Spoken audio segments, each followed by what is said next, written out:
to Bennett's Garage. Last week we vinyled the roof, messed around with the dash, stretched some tyres and even laid a bit of a skid. Stick around to see what happens this week.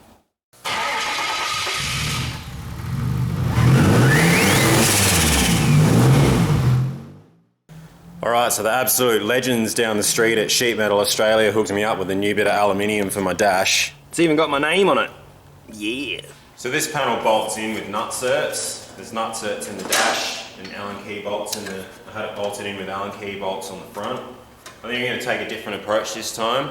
I think I'm actually just going to cut out a new piece and glue it in there so there's no bolts on the front. Then yeah, I was going to fiberglass over this, but it was going to take too long. I think I'm just going to stick a bit of alloy in there again, but paint it grey to match the rest of it. I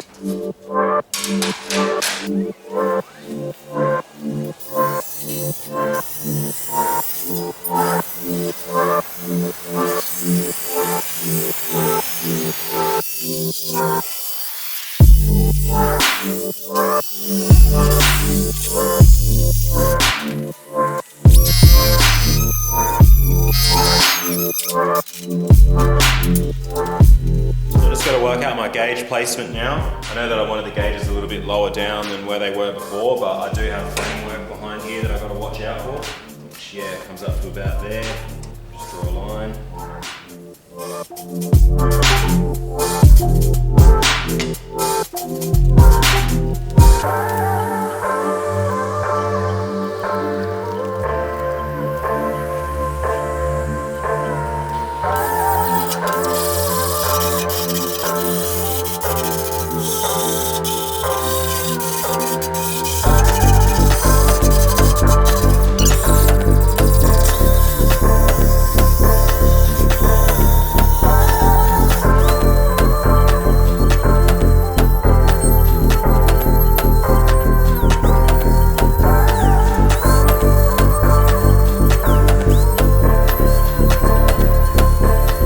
There's an idea how that's going to look.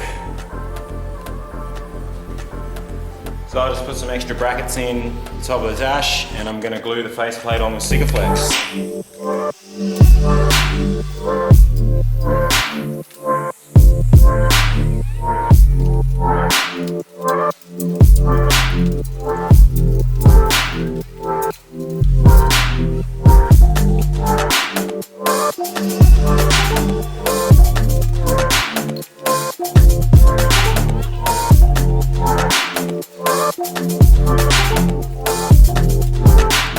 Alright, so that's all Sikaflexed up. I used a rag with a lot of Prepsol in it to make that edge a nice curve. You can actually get it a lot cleaner like that if you're not going to paint it or you're doing it on painted surfaces. You can put a bit of tape around and wipe the edge nice and smooth with a couple Prepsol rags. You'll notice I had to swap rags a couple of times because they started filling up with Sikaflex. And then peel the bits of tape off after and get a really nice tidy edge. This isn't going to matter because I'm going to paint over that with that grey. My dashboard's outside drying. Still plenty of other stuff to do, like paint the boot lid and the bonnet, so very keen to get into it. Got these little press studs that screw in, that hold the boot lid on. So got to take these off and repaint them because the cheap eBay anodizing has faded. But I've also got to tidy up around the holes on top as well.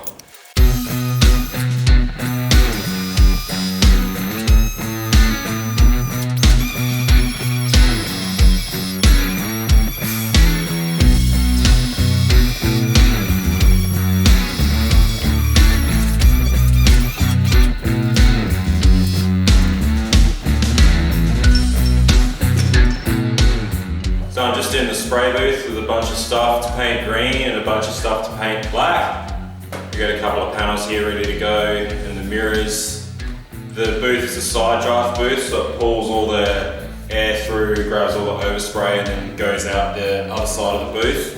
So I'm going to cover up all of my black bits with plastic and paint my green bits, and then I'll come down here and paint all the black bits, and then because the overspray is going to be going away from the green stuff, they won't get any black paint in the green stuff. Whereas when I'm painting this, if I don't cover up that, that's going to get a coat of green overspray over it before I paint it black. So I'm just going to cover that with plastic Then we'll get in here and start making some stuff green.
Looking good.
So I got a lot done on the car.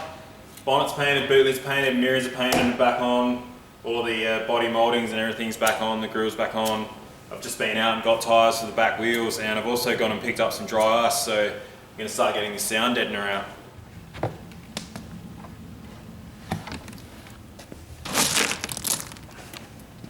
Nice. So apparently there's two ways you can do this. You can just put the dry ice on the floor, but you can also mix isopropyl alcohol with it, and then it will stick to vertical surfaces apparently.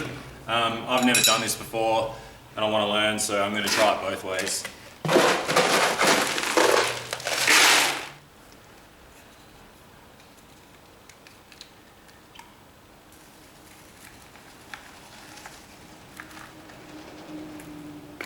Wow. That's a cool party trick.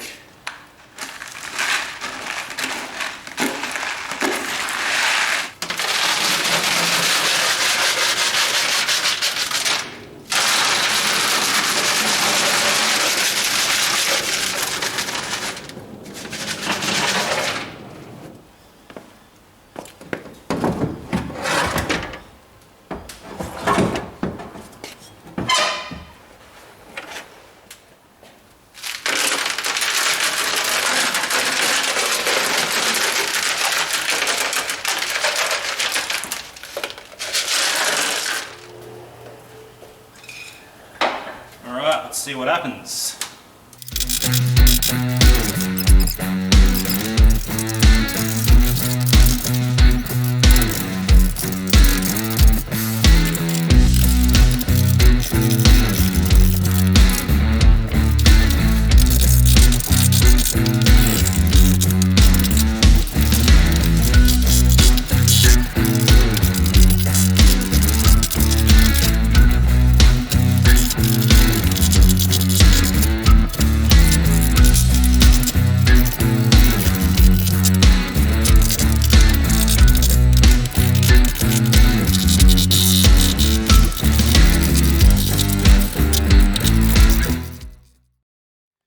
Alright, so that was a pretty good learning experience. What I did learn today was not to put all of the dry ice in at once. If you've got a few mates helping you out or something like that, that would probably work.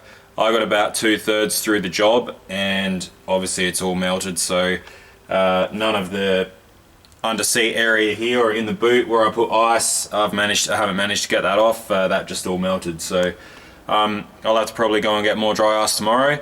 The isopropyl alcohol sort of did help it stick to the tunnel, but not really.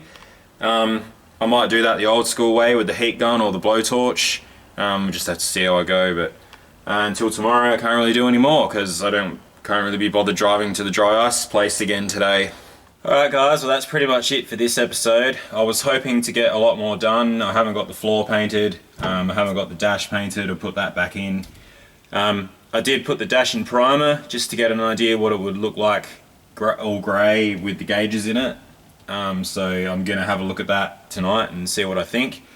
I put my black seat in, and I also wired up this switch panel. So what would happen is the old ignition barrel was flogged out, and the key would fall out of it all the time, and I didn't want to be, you know, drifting, have a crash on the burnout pad, car catches fire or something, and then, you know, you can't turn it off because the key's on the floor somewhere. So I basically just really like the idea of this roof style switch panel. Like, I'm really into planes and stuff.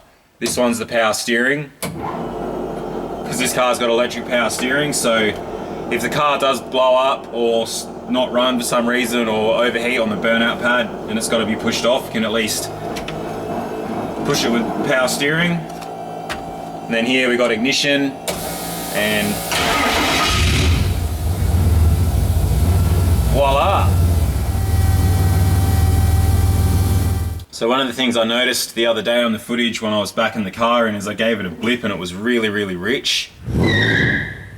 I've had a lot of problems with this car flooding and being really, really rich. So much so that I actually drowned my wideband O2 sensor and killed it, so I've had to order another sensor.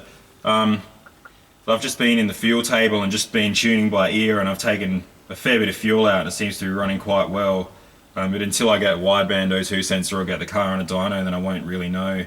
Another thing that I have played around with though is the launch control. So I want to have like a button on the gear stick, and what I'll probably do is the two secondary injectors that I've taken out of the manifold, I'll have a front and rear speed sensor, and then I can do rolling anti-lag and traction control.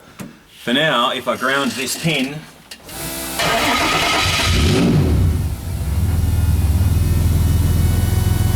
I should have launch control.